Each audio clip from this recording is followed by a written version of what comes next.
Hey, this is episode 8 of the Obsessive Creative Podcast. This is a community of relentless creators, and here we talk about what it means to be compelled and obsessed to create work that matters. And of course, we stay away from stressful topics like Instagram and business development and taxes. I'm your host, Luke Cleland, and let's get into the show. I'm so excited to share with you a conversation that I had with a friend of mine, Amanda Louise. She's an incredibly talented interior designer, and I think she has some great thoughts for us around her own personal journey of her obsessive creativeness. All right, let's get into it. Thanks so much, Amanda, for being here and chatting with me today.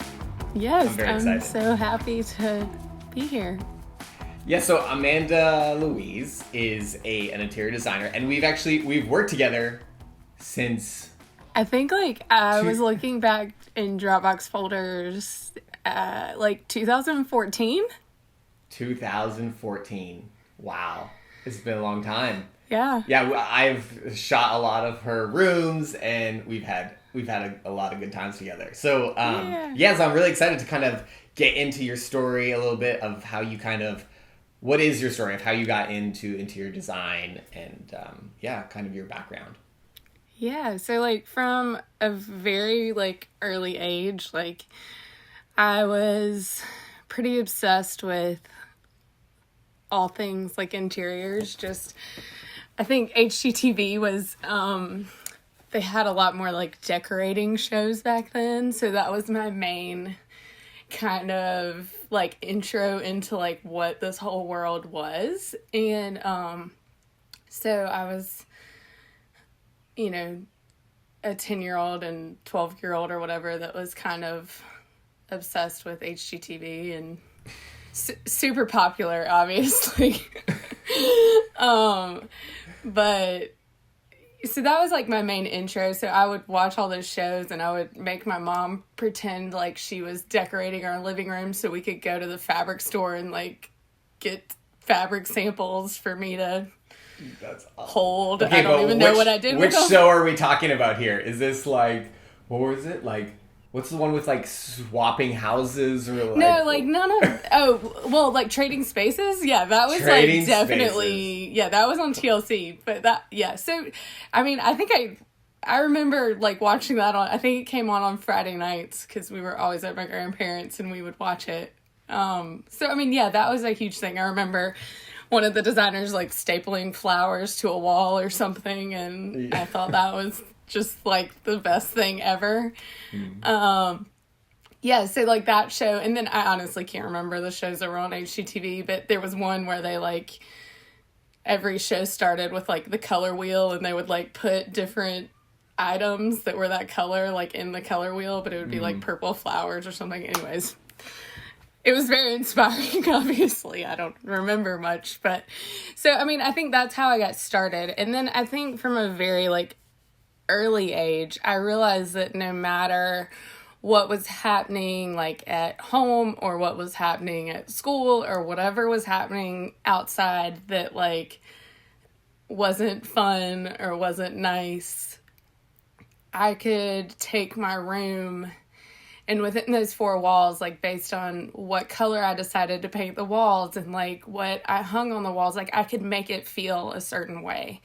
And I think that really from the beginning was how I realized how much our environments really can affect us and how we feel. And so I think I took that room, and over the years it really metamorphosized into different things that I needed at the time, whether it needed to be serene or it needed to be really happy or it needed, based on the color that I made my mom paint the walls, or, I would ask for new bedding for Christmas or, all those different things. But just, I really realized how much our space can affect the way that we feel and the way that we live. And so throughout that, I've taken that feeling and tried to apply it to clients' homes, throughout.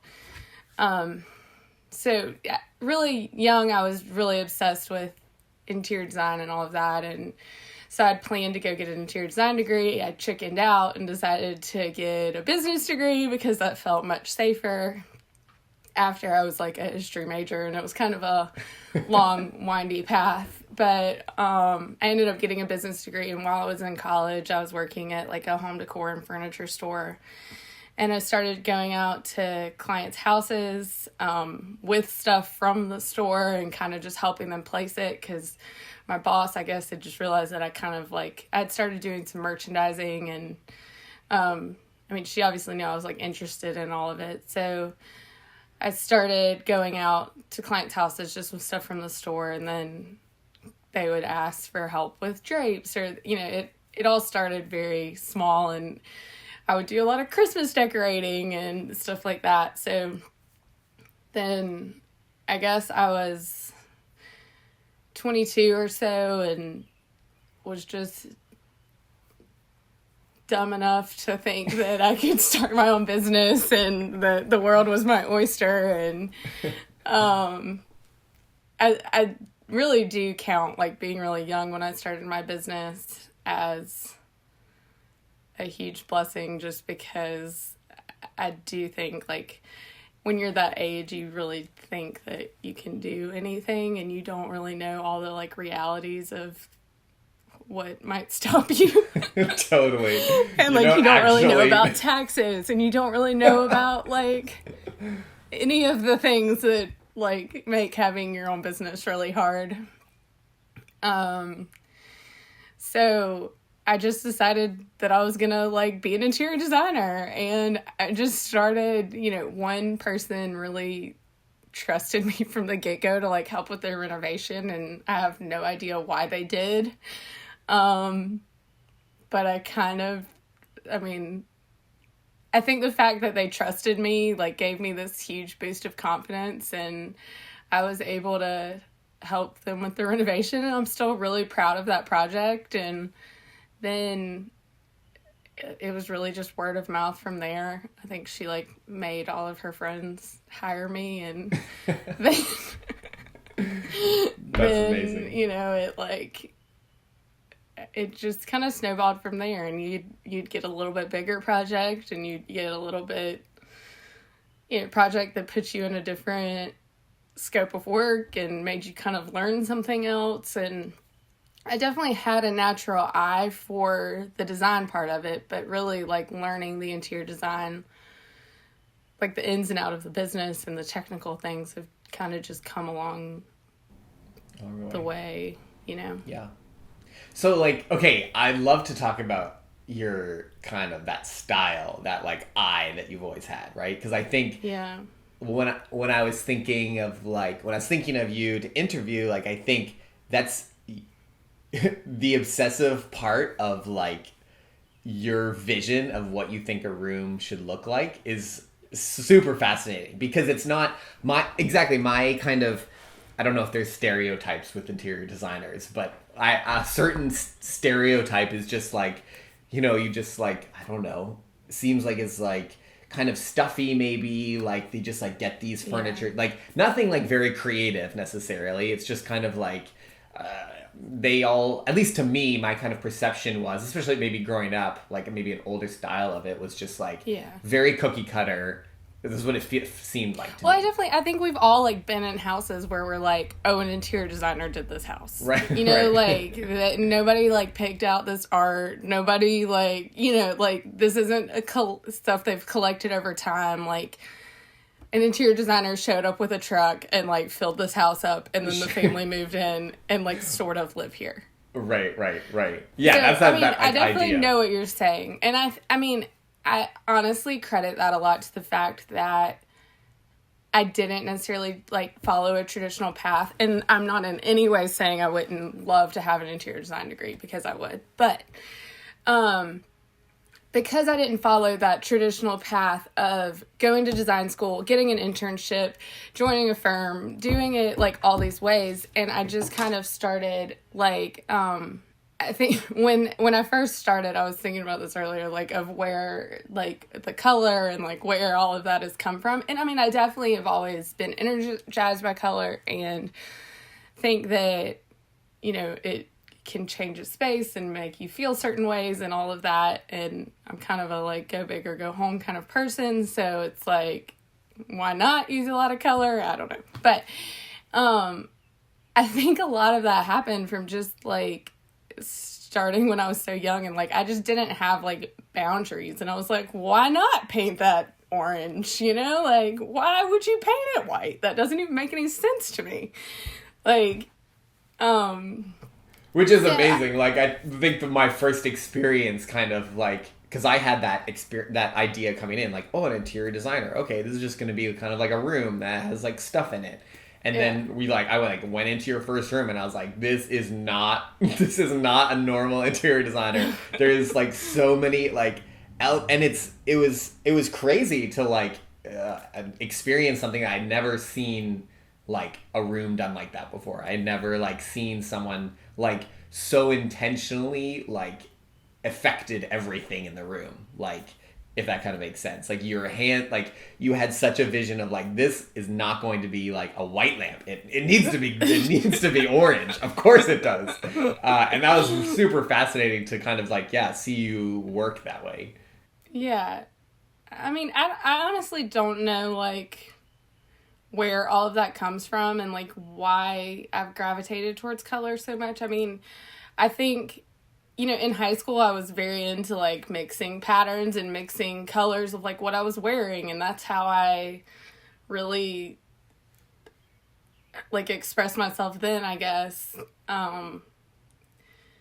And maybe then that kind of, like, base poured into, like, what I was doing with interiors of, like, mixing patterns and mixing, like, seeing the alchemy of, like, how things can work together and how things speak to each other, like, in a space. And I think early on, like, I had some clients who really, like, appreciated art.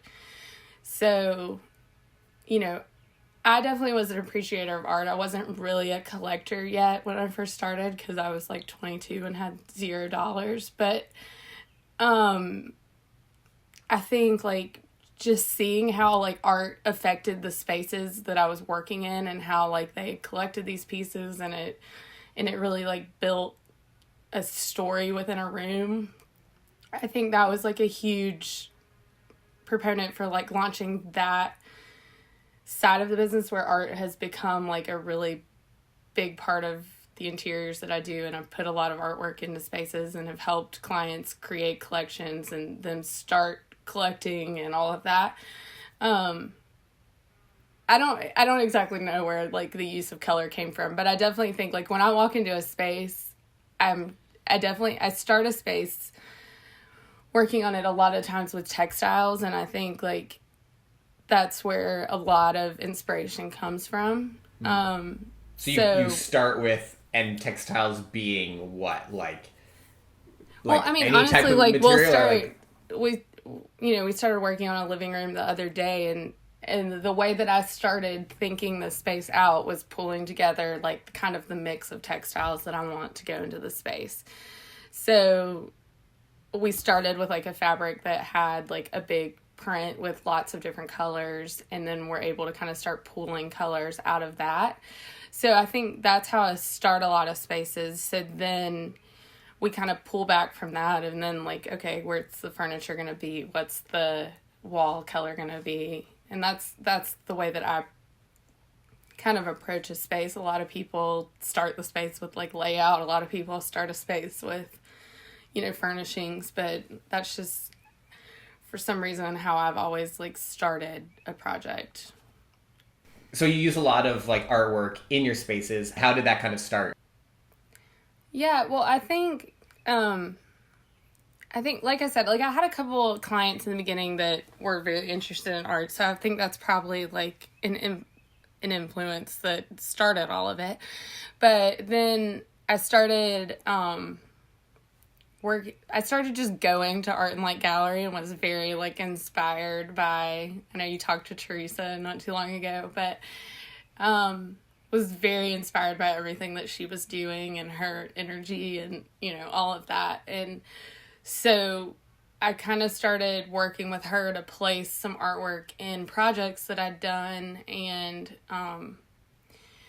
through Art and Light, she connected me with a lot of local artists, and I, obviously had already said that I had seen, like, how art could energize a space and how it, seeing clients start collections was a really fun thing. Like, you take a client to Art and Light to, like, kind of look for the piece that, like, goes over their mantle. And then they, like, love this other piece too. And then, you start working on the space, and instead of buying that print, they're like, well, maybe we just wait and find a piece that we love, like, for Christmas, or, and, like, having the clients, like, involved in, like, the art aspect of it was really fun, because, it really does tell so much more of a story and all of that. But, so, I mean, I started working with Art and Light primarily, and then through working with artists, I think, like, over Instagram, a lot of artists would, like, reach out to me and, like, send me kind of, like, examples of their work, or we would just get connected, through Instagram. And so we started doing something on the blog it was kind of a feature of these artists that I had kind of gotten connected with over the internet. And then that kind of, like, rolled into a collaboration with my friend Mark Campbell on this little, like, online gallery that we've started that was just a way to, like, work with these artists and we take all the art in hand, like, when we have a collection from them. And so it was a way for me to get, like, more art to introduce to clients and stuff like that. So that's been a fun kind of extension of the business. And that's called Campbell Collective, right? Yeah, exactly. Yeah, that's awesome. Where can people find that? Is it campbellcollective.com? .co, but yeah. .co. Awesome. Yeah. So we were talking about this a little bit before we started recording, but, like, there is that balance, right, of, like, being an artist or being a designer in your own world, and then doing that for people, right? You have that balance of, like, what you like and what you would do completely in a room versus, like, working with people. And I know even as we've worked, like, I've noticed it or you've even pointed it out, like, oh, this was actually, like, this was part of the family's, like, thing, or, like, this is something that they loved. Like, what is that process of kind of, like, because you do it in a very real way of, like, literally, like, pulling together things that people have, and then as well as, like, your design, and that's the reason why they brought you in. So, like, what is that like, and what is that like in your process? Yeah, I think that home should, like, be reflective of, like, who we are, obviously. And the spaces that I work on, like, although I have a very, like, clear aesthetic of using a lot of color and stuff, like, I don't want the space to be as much reflective of me as I want it to be reflective of, like, the people who actually live there. So, I mean, things that they've had in past lives and that kind of stuff, like, is really important to work into the space. I mean, is it easier sometimes to maybe not work around, like, this piece of furniture that they have that, sometimes yes. But I also feel like using stuff that clients had previously is a fun challenge sometimes, and kind of can be, like, a great starting off point for a space, and is how those spaces really, like, feel, maybe like what we were talking about in the beginning. Like, it doesn't necessarily feel like a truck from High Point showed up with, like, all new furniture and we just plopped it in there. It feels a little bit more storied. And I mean, we use a lot of, like, vintage stuff for that reason too, just to make things feel more storied. I think, like, one thing I love about, like, working on my own house is kind of, like, not having those barriers. And I think, like, when we were talking before we got on about just, like, being inspired, like, it is great. Like, I definitely get very inspired by working on my own house. Like, not that I can just do whatever, because we definitely have, like, budget restrictions and whatnot, but I don't have, like, luckily my husband Kevin, like, does not really care. He has opinions, but he doesn't really care that much. So, like, where we live has kind of just become like a place where I could experiment and I could do things without, like, you know, somebody telling me that it's crazy to, like, paint something that color, or feeling like fear of being judged. Because if it doesn't work out, like, I can just not put it on Instagram and nobody will know that I failed, you know? Like, Right. Whereas, like, you know, sometimes it's harder to be, like, super risky with clients because, you know, I don't want to mess up. Like, right. Because, I mean, none other than just, like, an ego, like, don't want to mess up thing, or a people pleaser, don't want to mess up, however you want to look at it psychologically. But, you know, you're also, like, spending someone else's money, and you're spending someone else's time, and, like, I don't want them to feel like I'm just, like, experimenting on their house, you know, like...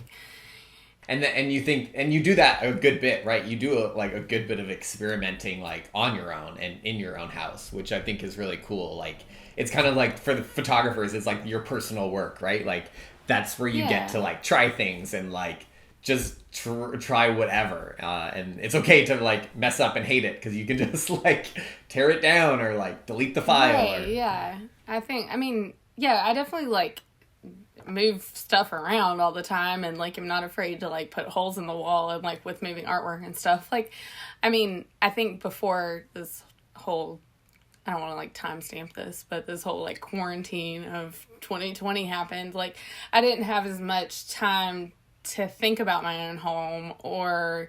So it was kind of feeling neglected, and I wasn't, like, loving it as much. But now that we've had a lot more time at home, like, we've been able to think about more projects and kind of, like, pour our time and energy into what we want to do here. How has, you can kind of answer it either way, like, how has, like, being a designer or designing, like, homes for people, or designing interiors for homes, how has that, like, affected you as a person, and how have you seen it, like, affect, like, your clients? Like, what do you think, you know, interior design does for people? Like, yeah, like, I think it goes back to what I was saying in the beginning of, like, from a very early age, like, I realized how, you know, decorating and design could really affect the way that you live and affect the way that you feel in a space, you know? So I've definitely, like, seen that within my own home, like, time and time again. But I think, like, in the beginning, you know, when I was doing, like, maybe smaller scale jobs, like, you do this decorating job and it just feels happy, and there's, like, colorful drapes now, and there's a fun color on the wall, and it just, like, feels happier than it did before. And I think that was, like, maybe the beginning of, like, feeling how I could transform a space. And I think, like, as creatives, we all maybe struggle with the importance of our jobs, maybe, and how, you know, they can be a little trite, and especially in, like, times of crisis, like, you know, is my job really needed? And I definitely think that, like, just seeing the way that clients have, like, literally the way that they live their lives at home and the way that they spend their time at home have changed because of, like, a renovation that we did, or, you know, like, the way that we redesigned their kitchen, and now, like, it's a place where everyone gathers and they're able to, like, entertain family and friends. And, like, not that we can't do that in any space and, you know, be happy with what we have and all of those things. And sure, totally. Like, there's validity to, like, all of that. But, you know, design can change, like, the way that we live. And, you know, opening up a kitchen and creating a space where people to gather, or, like, changing the flow of a house so that, you know,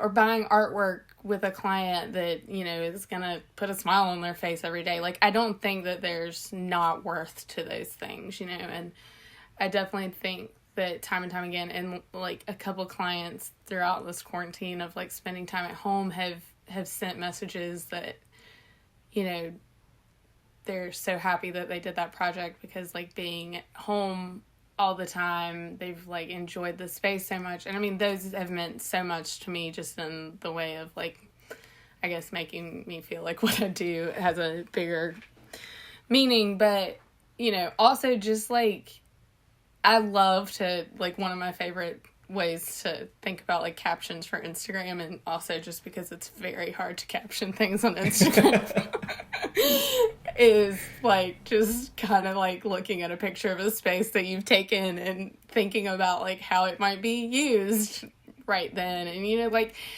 taking those abstractions of like, you know, you see this sunroom and I'm already like painting in my head, like, I'm like, y'all need to be in here every Saturday and Sunday morning. Like, this is where you have to have your breakfast and your coffee, and we're going to make it awesome. And it's going to be great. And then y'all have to eat breakfast in here every morning, you know, because like, this is what this room is speaking to me that it needs to happen in here, you know, like, I think I definitely like have always had a very vivid imagination, and I think I can paint like the pictures of what ideally these spaces that we're working on would be used for, and who knows if that's always the truth, but long way to say, like, I think that design and decorating can definitely change the way that you enjoy a space, and the addition of art can change your house to make you, you know, feel like it's your home. And I think the addition of art and the way that you decorate can definitely just make a home feel like your own. And that's why we try to like incorporate clients like within the design process. And back to what you said in the beginning, like, you know, I certainly don't want any space that I've ever worked on to feel like I just rolled in and like threw color on stuff and made it feel like, you know, a decorator did it, you know. I want it to feel like the people that live there, and really like my biggest inspiration is just thinking about like the way that they're going to use the spaces. That's really cool, because I think even when I'm, you know, taking photos, like when I do any type of like wedding or like couple photos, like even as I'm taking like, you know, something like an engagement shoot or whatever that can easily get like, well, I think they can easily get cheesy because you immediately go to the cookie cutter ideas of what an engagement session should look like, versus like actually getting to know the couple and asking them like, okay, what do you guys like? And then what do you do? And it's interesting because there's a little bit of parallels with like, even when I like get a couple and be like, okay, we're going to go to this like park and I want you guys to genuinely actually have a good time. And I want you to do something. We're going to go for a walk or like have a picnic or like do things that you would normally do. And it's cool when you get to guide like, you know, your clients or the people who are you're interacting with your design or photography or whatever it is. Like, I think that's like such a powerful thing, is like you're getting to guide people that maybe they just like ate breakfast like standing at the countertop before, and now you've created this. Like you will sit here and enjoy this. But that's like, I think so many like things in our life, like you don't like, I don't know, you won't do those things unless there's like a little bit of help of like, okay, I'm gonna encourage you to that's such an like, interesting like way to look at it. Yeah, I think it's so easy to even just go into our normals of like, oh, like let's just like watch a show and eat dinner or whatever. But if you have this like amazing dining room or whatever, you want to like go and eat there and like experience it. Yeah, for sure. I definitely think that like having the space to do something is like the key to doing it, you know, like whether it's like the mental space or, you know, like the allowance to do it, or, you know, just, you know. And one thing like I will say, just to credit Luke, you know, since 2014 you've taken all of our photos pretty much like for work, and I really like credit those photos of really like taking our business to where it's been. And I didn't mention like Hannah and Libby that work with me and my team, and how grateful I am for them. But I think like your photos of our work has been what's really propelled us to get the clients that we want and get some publications and stuff like that, because I always say like you can take a really crappy photo of it, or you can have like a baller space and take like a really crappy photo of it and it's gonna look crappy, you know. And like your skill has really like been able to capture my work in a way that I've been able to share it with the the world. I don't know. Insta The world. world of Instagram Well, and our website and everything like that. So, I mean, I'm so grateful for those photos and the way that you've captured my work and the way that we've been able to like learn to work together. And I pretty much like don't have to tell you what I want anymore. You just go in and give me those shots. Oh man, thank you. Like, I think when I was thinking of even the name, like the word obsessive creative, I was telling Allie this was like, part of the reason that started getting me thinking is every time I came back from South Carolina, I would feel like so energized. Like, and the more that I thought, same, like every time you were here, I started thinking about like, okay, what are the times or the jobs that I leave and I feel like so energized and like ready to like do like better work. And the more that I thought about it was like, okay, every time I like leave shooting with Amanda and we've shot like 5 houses in 12-hour days and we're completely wrecked and like dehydrated and we're like, oh, I'm so tired. And then we have to like sort through all these images. I felt so like energized afterward. And I think the more that I thought about that, I saw when I worked with people that were so obsessive about their work, like they were so like they have this vision and I'm like shooting and you're like, oh, okay, this is totally wrong. Like, let me change this. Okay. Oh, that's okay.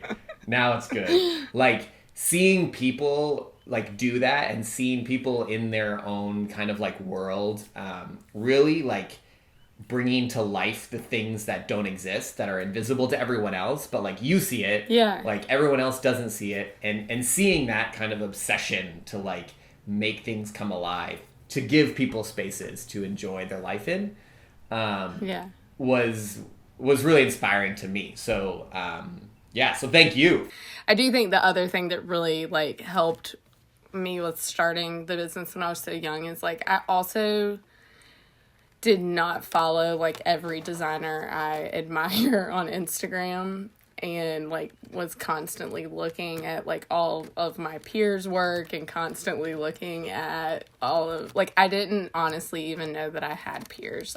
I knew of these like big time designers in like New York, you know, and I knew like of one designer here in Greenville that I really admired, and her work, and like she used a ton of color and was probably a huge influence in like what I did, now that I'm thinking about that. But like I really didn't have like a huge scope of like what was out there that I was like not up against isn't the right word, but you know, like I wasn't trying to compare myself to other people all the time. And I think that, you know, if we could get back to that a little bit more, I think our creativity would really soar, you know, because I think like we get bogged down with, you know, Instagram, or, you know, just seeing, well, that person got that huge job and I didn't get that job, but like, you know, or I wish I had a client that would let me do that, or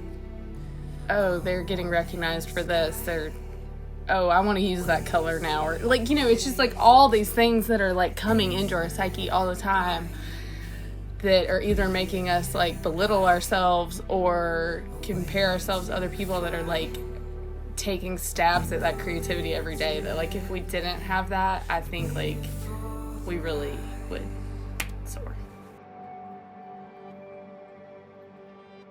Thank you so much for listening this week. I hope each episode really encourages you to lean into who you are as a creative and do work that matters. You know, if this podcast really spoke to you and you enjoyed it, I would love for you to leave a review. And until next week, stay obsessed.